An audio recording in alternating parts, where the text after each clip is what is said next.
here with Mark Evershed. Mark is a good friend of mine. We've spent a lot of time discussing the golf swing. We've known each other for almost 20 years now. And I met Moe in the late 90s. And Mark is one of the guys who probably knew Moe Norman the best and knew his golf swing and studied his golf swing long before people really recognized how good he was. So I'm here with Mark. And Mark, tell me, we've talked about Moe Norman a lot. Tell me about your relationship with Moe, when you met him, how you met him, and how that whole relationship evolved. Well, as I remember, I was about 10 years old, and Moe used to come around to the golf course, and he would play with the local pros.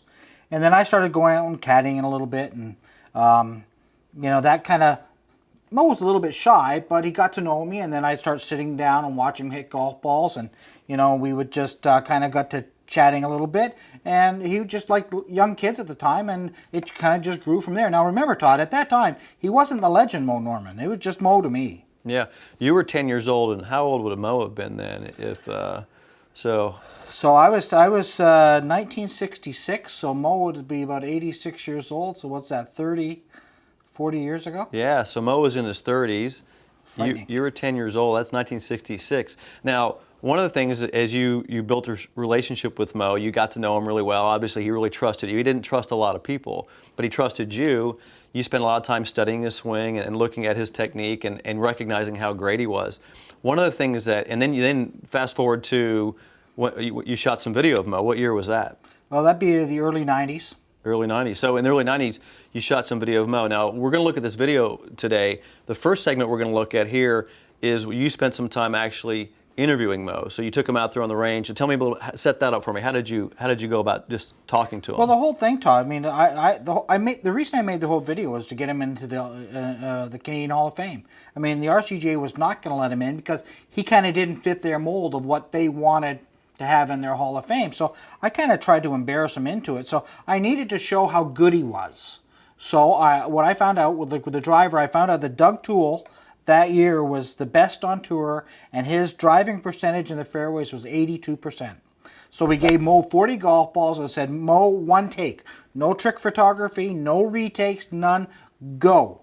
So he hit 40 balls in like no time at all, and he 92% in the fairway. Wow. So let's go take a look at that clip of you on the range with Moe hitting those drivers. Let's go take a look at that.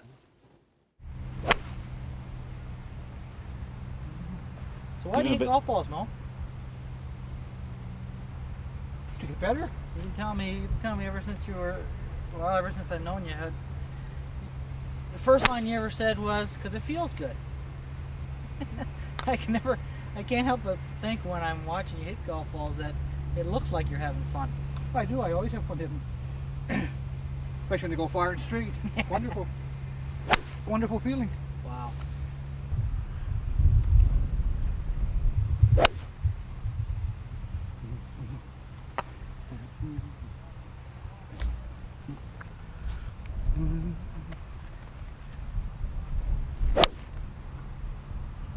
Moe, when did you start to realize that you may be one of the best, if not the best, ball strikers ever? Do you remember a date or a time? Yeah, back when I was about 24 years old, 25. I knew I had to move of the purity of technique, and now I've had it ever since.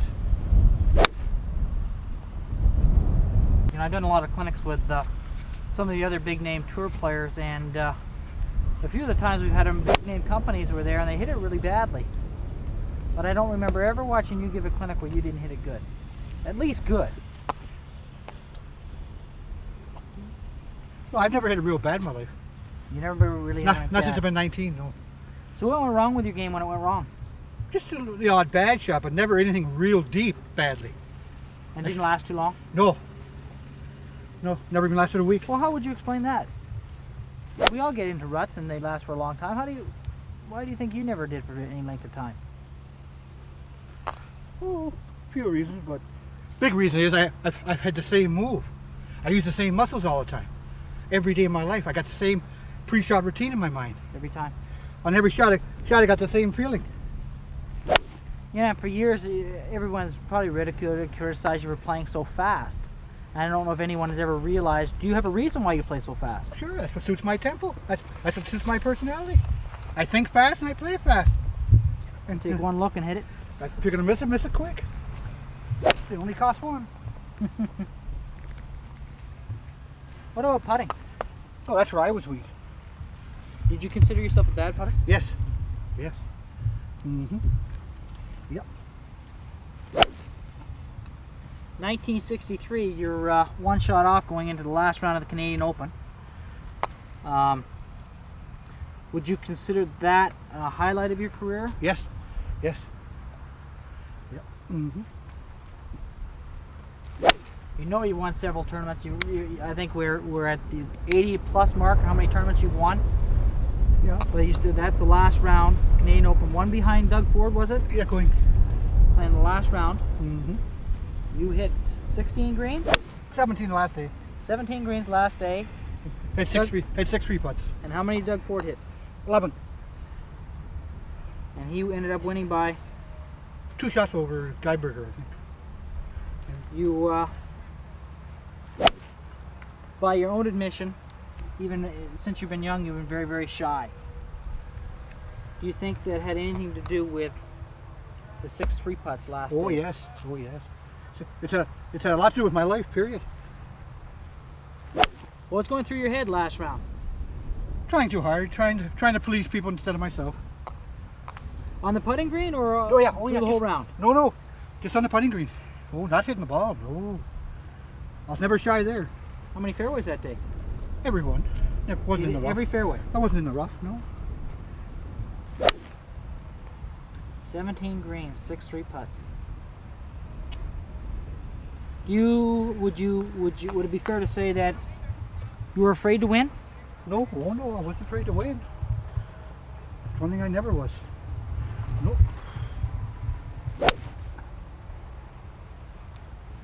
No. What about, I've read all the same articles most people have, and it said about how shy you were when you were young, and you'd win the tournament and then go hide so you didn't have to make a presentation. Any that run through your head that day? Oh yes. Mm-hmm. If I'd have won the Canadian Open, I wouldn't have showed up. To make a speech or Yeah. to... Yeah. Now, walking down 16, 17, 18, anything like that going through your... Thinking Sure, that kind of thought process? Certainly, sure, certainly.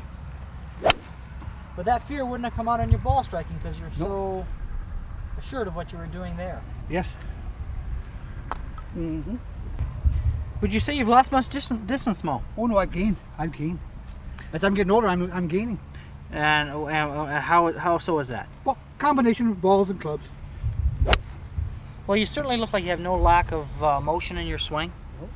No lack of flexibility has happened. No. Actually, if anything, it almost looks more fluid now than I remember seeing. It is. I am more fluid now than I ever was. If you were going to change anything, Mo, okay, since the day, let's say you were 16 years old, if you were going to change anything, what would you go about changing? But in my life? But Okay, we'll start with your life, yeah. Well, get smarter. Try smarter, not harder. By harder, you mean you hit so many golf balls? I You hit would've too done many it balls. I did it the wrong way. I would have got smarter quicker. What would you have done to get smarter? Go to somebody that really knows the game. Somebody I know that I got a Gary Player, Torino, that really knows the game. Knows the game or the swing, Mo? The game. Not the swing, no, the game. Because by your own admission, you're saying that you're the best ball striker, or one of, if not the best ball striker to ever live, but yet not the best player. If you had to do it over again, With the swing and Would smarter, you? No, nobody would touch me. Nobody would touch me. I guess what my If I had question... known then what I know now, I'd have been way Could better. you have been both? Yes. Yes. Mm-hmm. Because on tour nowadays, by far, not necessarily the best striker is the best player. Oh, I should say not. Do you remember a time where being the best ball striker became more of an emphasis in becoming a best player? Oh, yeah. Or was there a time when you decided, well, I can't become the best player, but so I can become the best ball striker? Yep. It would have meant something to you to become the best player. Oh, I should say so. I should say so. Well, it certainly would have changed a lot of what you've done. Oh, yeah. What about, I remember you saying to me that if you had to do it over again, about 100 yards and in. That's right, I worked harder. The game's 50 yards in. We've watched you hitting your wedge shots, and you're fabulous with your wedge shots. So I guess that brings it down. Your bunker play is extraordinary. Best part of my game. It is, and it's something nobody ever really understands. But and I agree with you, it is. But now you putt it so well. Now, yes, but way Why? back, Why? because I understand it more. Yeah. I understand it more. Like I say, I'm the only golf analyst this country's ever had. The only guy that can teach between the ears. And boy, what a difference. So do you never related putting to ball striking? No, it's two different. It's two different games. And you still believe that today? It's still two different games. Yes, it is. One's on the ground, the other one's in the air. How can it be the same? Good point. Good point. And putting's always on the ground. And hitting the ball's always in the air. So no, it's two different games. See, I watch you putt it now, and you look so much more comfortable now. And earlier on, 20 years ago, you certainly look so uncomfortable putting. Mm-hmm. It looked like you didn't even want to putt. It looked like you wanted to hit the green and didn't. pick it up. I didn't want to. Now, do you enjoy putting now? Yes, more now than ever.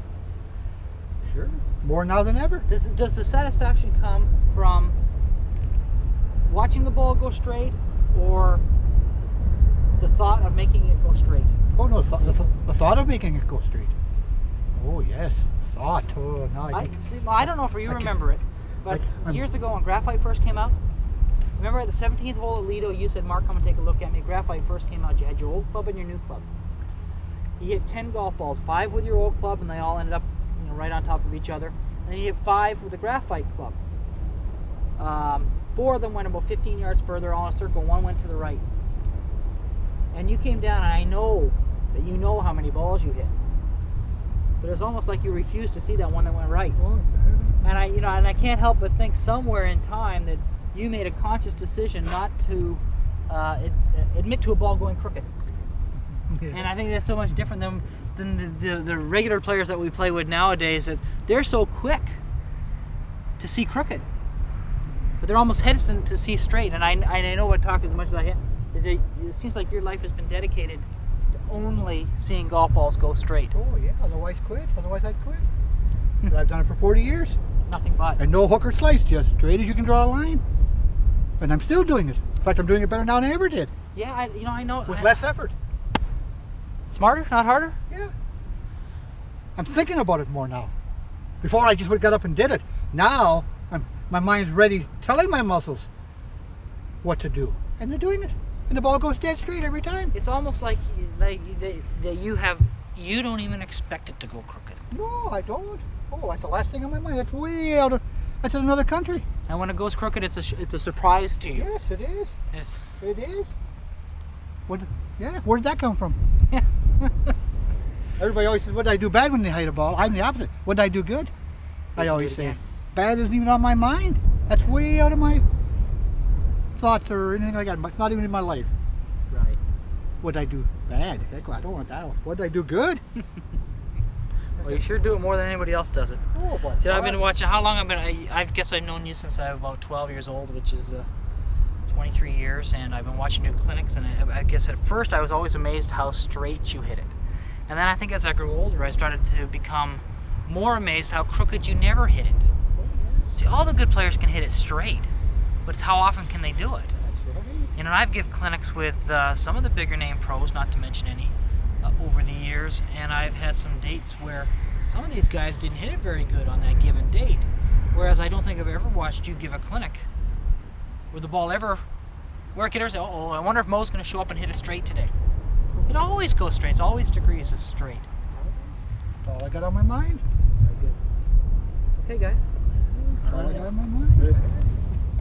You know, Mark, it's amazing when I would practice and play with Moe how great he hit that driver. And he would tell me all the time that his favorite club was his driver. And truly, I mean, I don't think I can recall one fairway that he missed with me hitting a driver.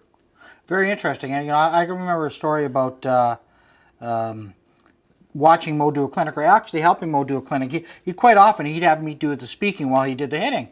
And I can remember us all gathered around the first tee at this golf course, and Moe was doing his clinic, and got onto the driver, and there was a road down the right-hand side of the first hole, and a creek down the left-hand side. And Mo's, putting on the tee and starting to say, whoa, if this is golf, I quit, when he started curving him, right? Because he didn't really like to curve him. So he's hitting a hook out over the road, and then he's hitting a slice out over the creek.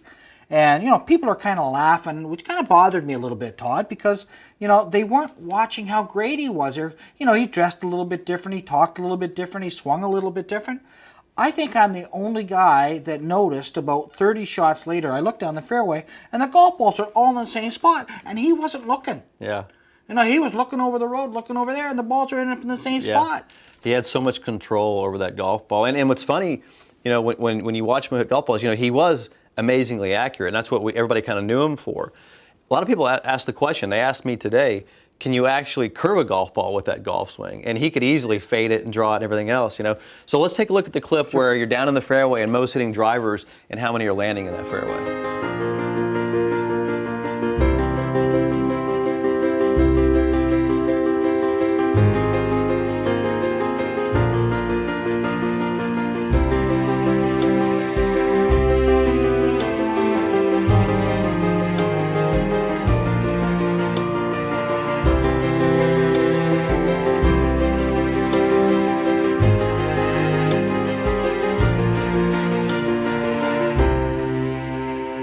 Hey, what you're seeing on this video is the most consistent, accurate swing ever devised, and it's Moe Norman striking golf balls. One of my favorite things to do was sit on the range and spend hours watching Moe hit golf balls. But here's the thing about Moe's swing, that there's nothing magical about what he was doing. It's based on the same things he taught me, which is hit your positions. One of the most amazing days with Moe was I was hitting golf balls with him and he's hitting drivers, and I watched him hit 3 or 4 shots in a row, and they hit a 250-yard pole, so it was about 250 yards away, 3 in a row, hit the 250-yard sign.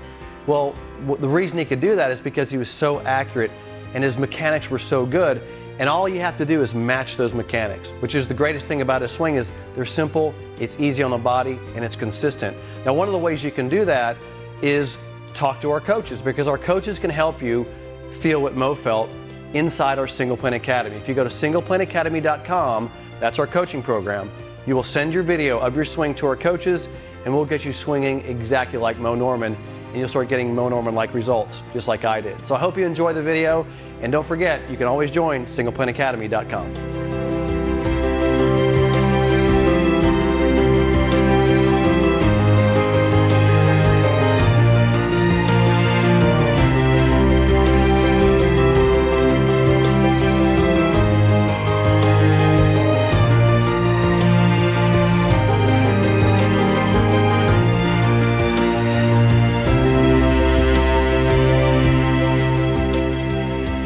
It's amazing, all those balls landing in the fairway and seeing the distance consistency too. I mean, they were all landing in the same area.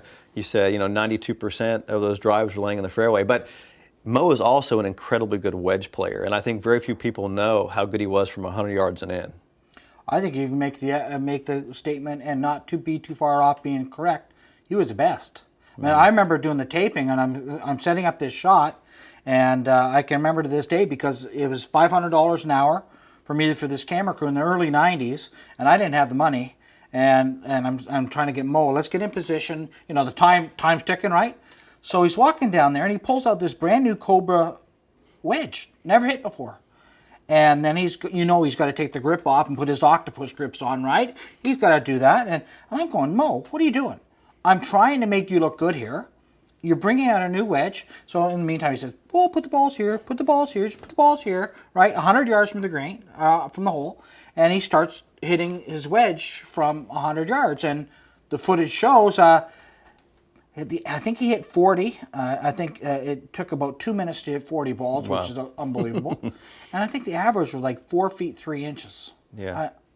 That's incredible. Yeah. Well, that's what this video is going to show. Let's take a look at Moe hitting these wedges into the green.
Yeah, and with his wedges, it's incredible because he didn't like to put a lot of spin on the golf ball. You know, he liked to see the ball advance a little forward, so, you know, giving it kind of that extra roll in there. So, I mean, he was just an amazing wedge player, and I think very few people knew that about Moe.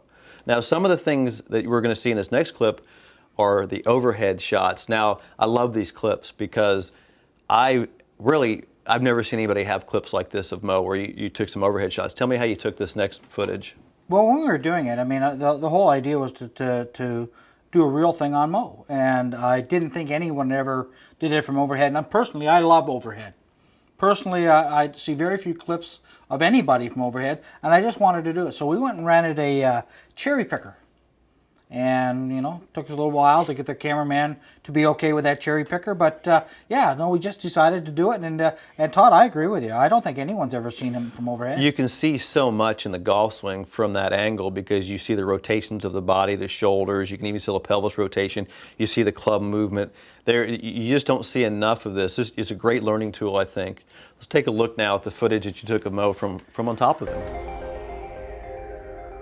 A rare look from the top view of Moe Norman shows us the simple geometry of a perfect single-plane swing and the way Moe simplified the golf swing.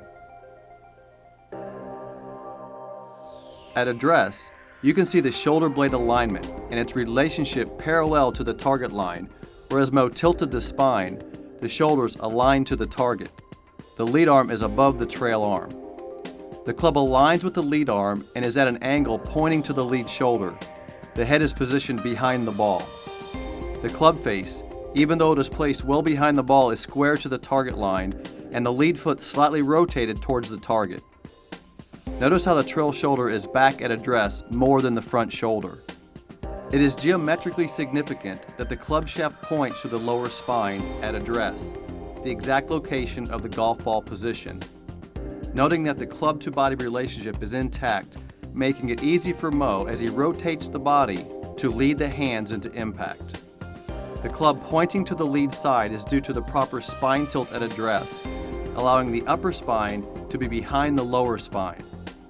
The club shaft pointing to the mid-spine and back is significant, as it shows how the single-plane swing is lead-sided, where the lead hip is forward throughout the entire golf swing through impact.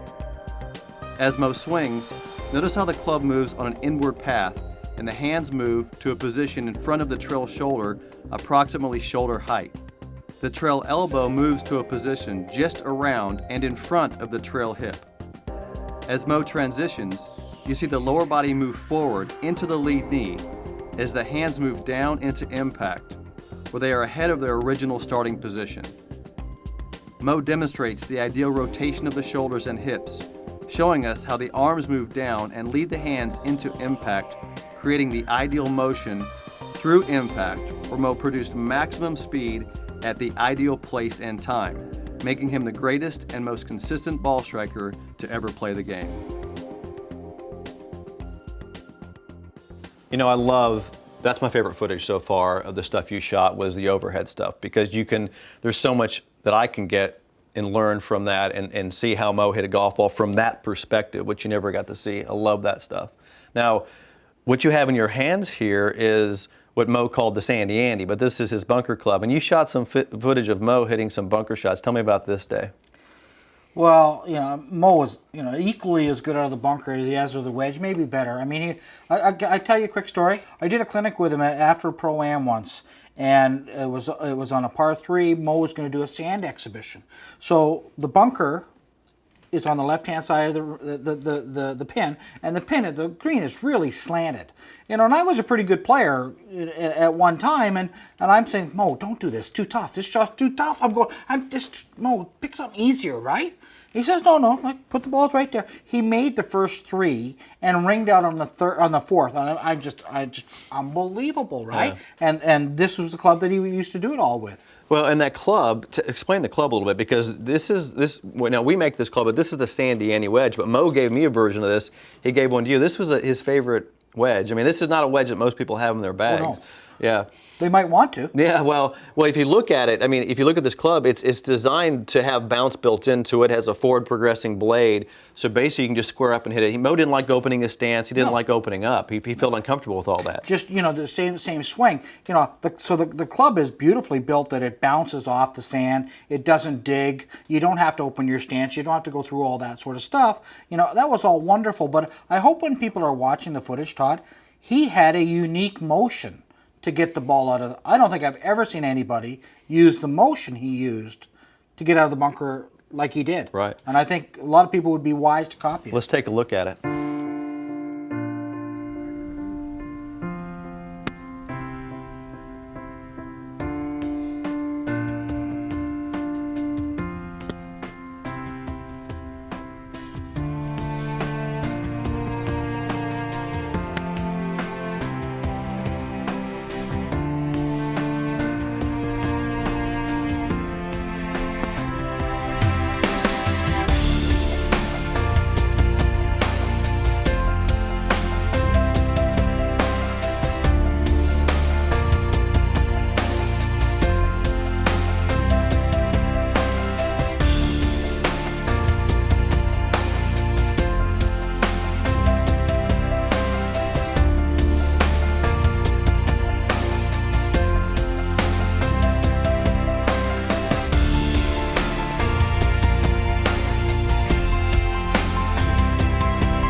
You know, he just kept it so simple out of the bunkers with that golf club and with his technique. It just made it so easy. Didn't try to put a lot of spin on the golf ball and just knock it out. I think everybody could learn so much from his bunker game, you know. So, Mark, the final thing I want to do with you here is I want to talk to you about your perception of Moe since, you know, you met him when you were 10 years old.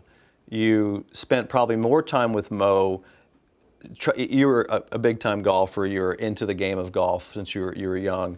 You saw Moe hit lots of golf balls, and you saw Moe go from being a pretty obscure player to being this legendary ball striker. You know, I've been building Moe's legend up and teaching his swing to thousands of people since I met him in the mid-'90s.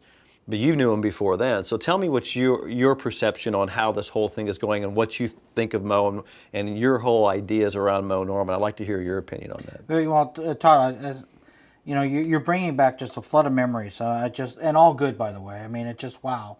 You're right. I mean, when I met him, he was just Moe, just a normal sort of guy, and the legend kept growing that he was better and better. And you know, my want in history is to be the kind of the guy that just keeps it all real.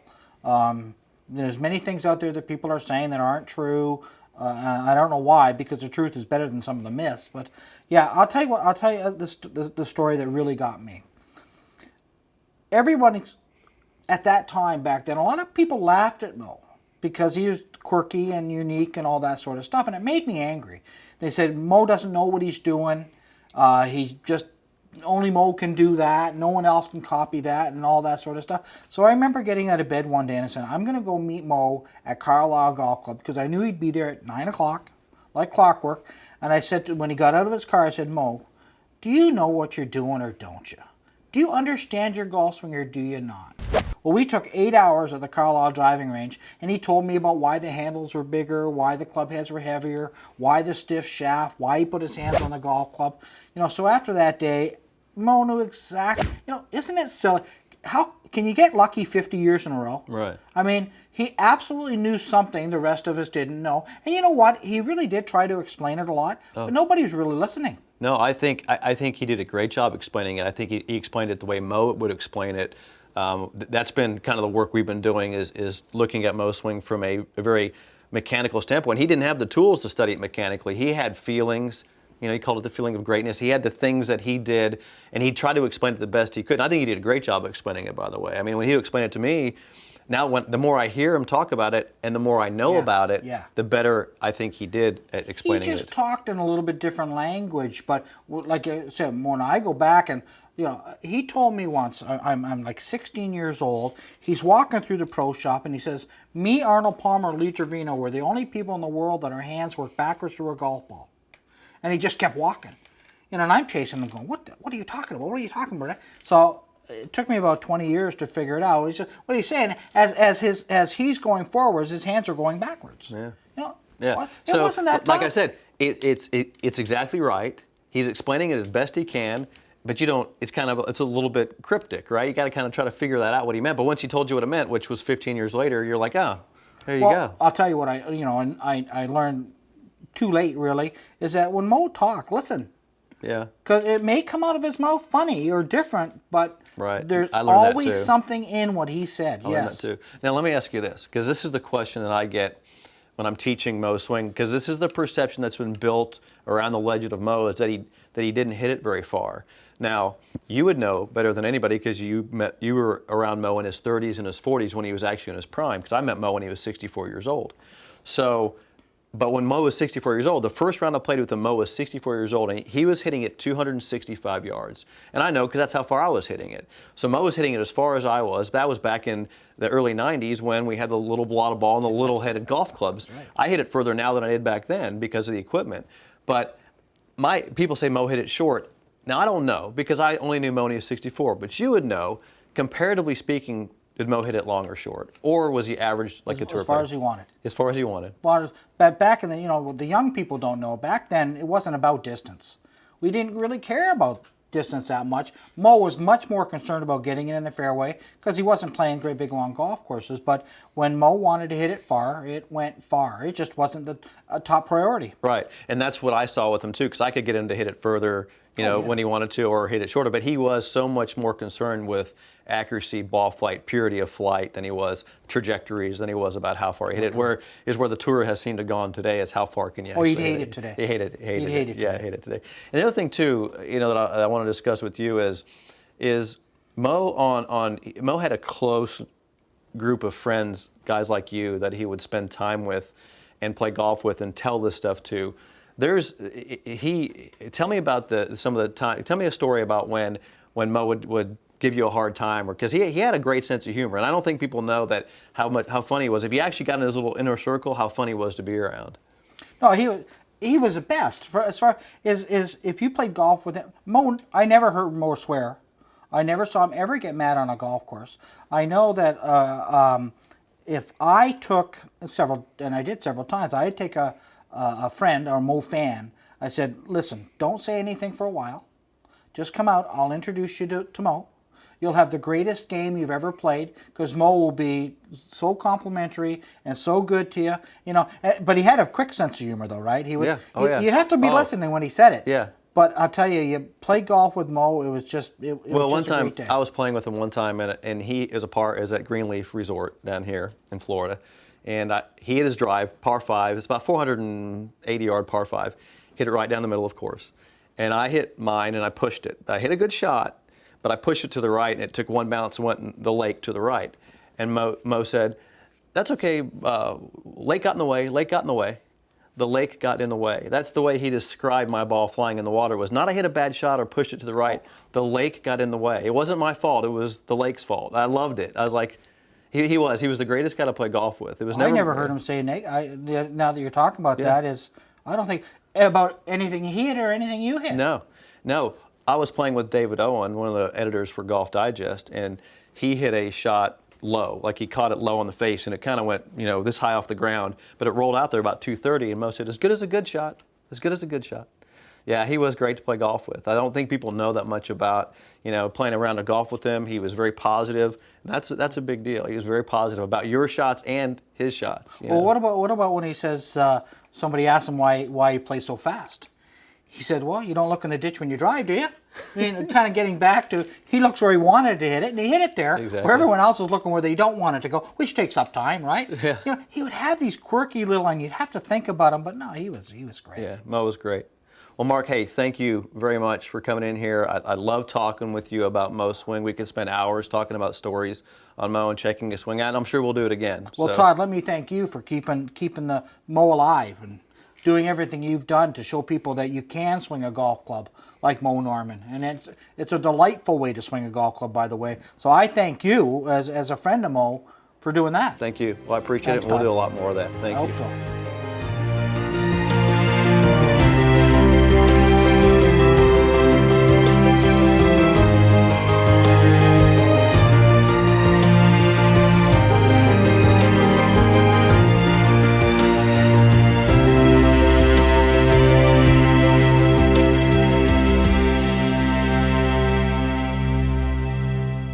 Have you guys been seeing what's going on lately? You know, obviously what's going on with our crisis and our pandemic and everyone having to stay inside. Have you seen what all the golf companies have been doing? I've been watching Facebook, I've been watching the social media, and everybody's trying to come up with this, how do you teach inside? What do you do inside? And I love it. I think it's a great thing. But here's what's interesting. We've been doing it for 20 years. That's the way we set up our curriculum, is to teach inside for 20 years. This is what we pride ourselves on. In fact, a lot of golf companies out there have copied us. In fact, you've seen some of the stuff Todd's created, and they've actually used it on the Golf Channel, indoor teaching. We've seen that in the past, okay? They've done this. So what we're doing now is we're going to do the first ever premier 3-day homeschool, April 8th, 9th, and 10th. For you guys at home. This is what we haven't done in 20 years. We've actually had to start to reschedule golf schools. And we came up and said, what can we do for our students to give them a school they could watch from their home? And here's the thing about it too, is like I've had guys say to me, you know, when we start teaching the grip after they do the short game, that literally in the first 1 hour of the school, after learning something about the grip that we teach, that they've got their money's worth out of just the first hour of the school. That's why we've been so successful training people in this format which now we're going to bring into a 3-day school format. So what we're going to do is we're going to present this exactly like a 3-day school. We're going to cover everything from the putter to the driver. We're going to cover the process of how to learn, even some on-course instruction in here. I mean, guys, this is the content of a 3-day school. And we'll have Q&A sessions in here. We'll have time that you can get in here and ask us questions about this. In fact, we'll have half a day on this on that last day that you can ask us questions. And we know we'll be getting a lot because during a 3-day school, we love the interaction we get. We're going to have it through the computer interaction with you guys. So this is going to be the first ever broadcast Graves Golf Premier Homeschool, something we've been doing for 20 years, teaching inside, but we've never done a Premier school online. We're going to offer this now. I'm going to have part of it, Todd's going to have part of it, and we'll actually have some of our other master instructors in here having a part of it, just like you're sitting in 3-day school. Now, how this is how it's going to be offered. We're going to offer it this way. If you're a Single Plane Academy Gold member, or if you're registered for an upcoming Premier school, or have a certificate from a rescheduled school, you get this for free. So if you're if you're a Gold member, or you have a certificate for a Premier school, or registered for an upcoming Premier school, you get this for free. If you are a Single Plane Academy Silver member, you get this for half price. Your cost will be $99. The public who's not a member of our academy, the price for you is $199. But here's the interesting part.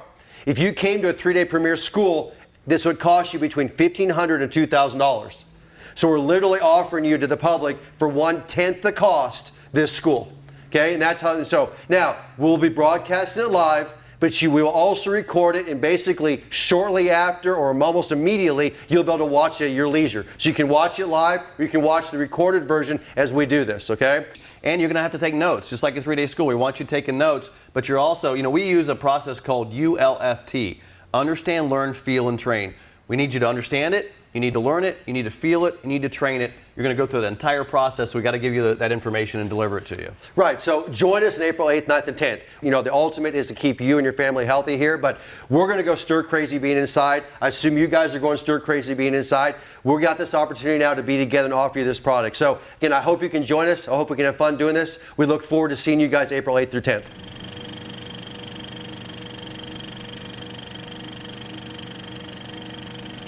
I only see one thing after every shot: happiness.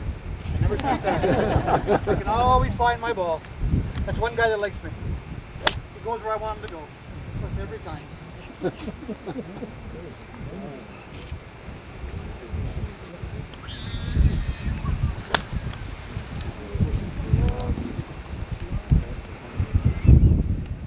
I'm always swinging under my body. I'm never swinging around my body. I'm always swinging through the golf course, not around the golf course. My club is always going through the golf course, so is my mind. The ball can only go where your mind goes. And I'm always hitting through the ball.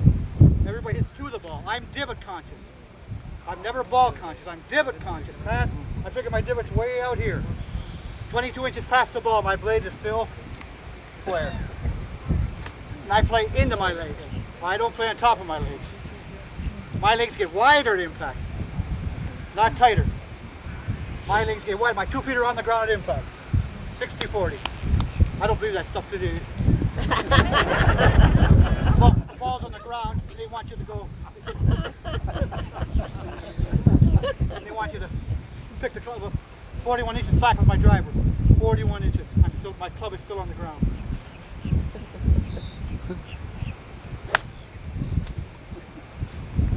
That's why I'm the straightest hitter that's ever lived. I made one ball to bounds in 7 years in tournaments. Because I'm headlines the next day, Norman's human, knocked the ball to bounds. I almost killed the reporter the next day.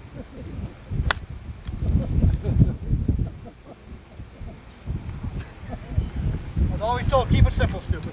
So keep toughen up. Keep it simple, stupid. Question? Question? Go ahead. Why are you lining up with your club head so far?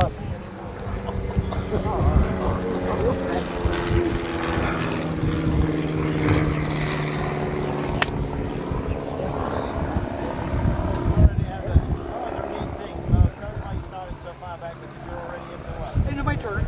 My right shoulder's in my turn already. I can't pick the club up. I'm too far in my backswing. I can't take the club outside or left side. fall flat in my face. But now where else can my club go? Where are my arms? I think I'm going to hit you in my backswing. That's what I actually feel. I'm going to hit all you people in my backswing.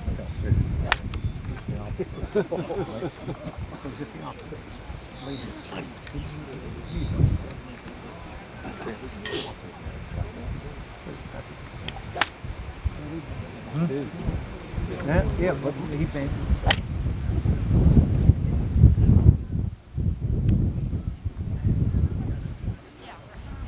None of my muscles, like I say, none of my muscles are ever quick. I'm always in rhythm with the club. I'm not my swing balance me. I'm not trying to balance myself. My swing is balancing me. You want it to hook it, or you moving your feet a different way. Oh, yeah, different things, yeah. I don't like hitting these things against my religion. Big hook, look, popping dog. I can't hook it if I want. I'm glad I can't. The big hooks. Popping dog, come in.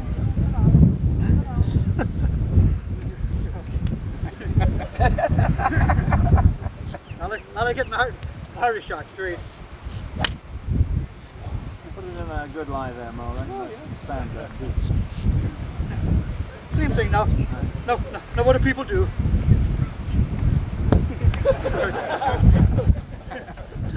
Trying to dig for gold. Look, I swing easier now, but smoother. And you swing easier and smoother. The ball still goes, even out of a divot hole. Yeah. But what do people do? Yeah. They're in the wedge. Oh. The lie is controlling them.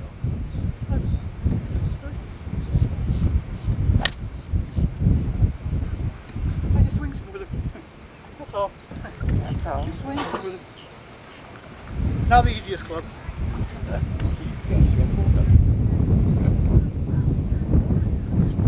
Yeah, that is nice. 41 inches back. This way you just do this for hours. 41 inches. Make sure I hit it on my back foot. Right there. That's the way I used to train myself.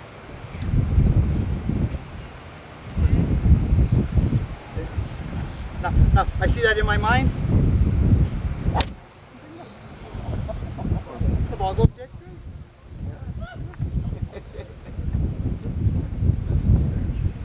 I'll go right over that with the club. Right over that with the club. Trying to hit that. Gives me a nice big arc. Same thing again, right over the coin.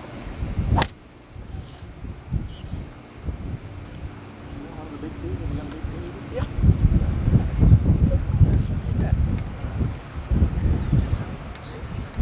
Put down for you.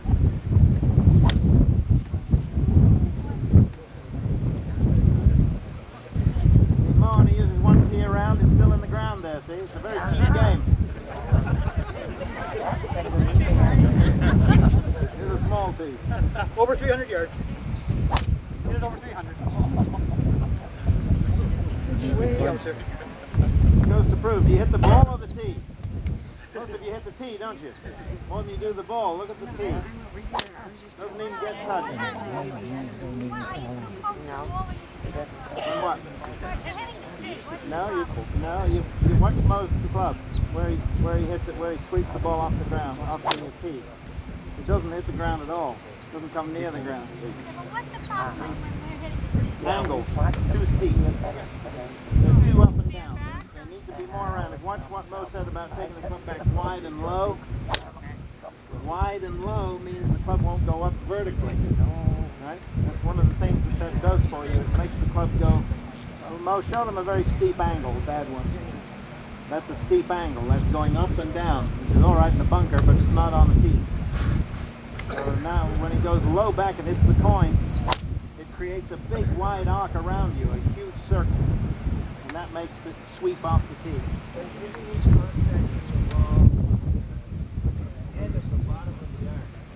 No, at the end of the bottom of the arc, when the arc is beginning to come back up again. Come down and then coming back up. Yes. U-shaped swing.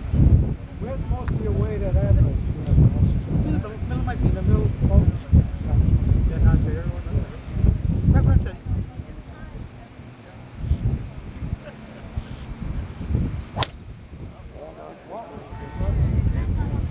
Now, just to prove you wrong, he's going to hit some low shots off a high tee, right, Mo?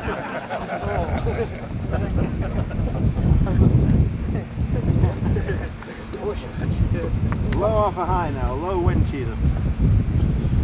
Now I'll drag my left wrist more. So we hit it low now. Hit it under the ground. Hit it under the ground. If you're into a 45 or 50 mile an hour wind, hit it underneath the wind. See, there's no wind there. Hit it that low. There's no wind that low. Look. What are you doing differently now? Dragging my left wrist. Really dragging it. It's one time you're not going for distance now, you're going for straightness. If you're into, say, like a 40 mile an hour wind. And I want to hit it right underneath the wind.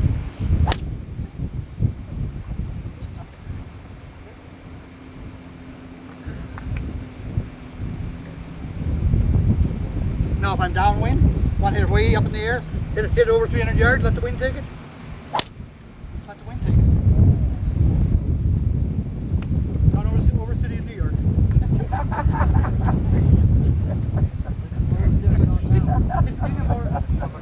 Hitting a little more forward now. Hitting it more in my upswing now. Because that's really where it's going to come in anyway. So they just stay at the same level all the time.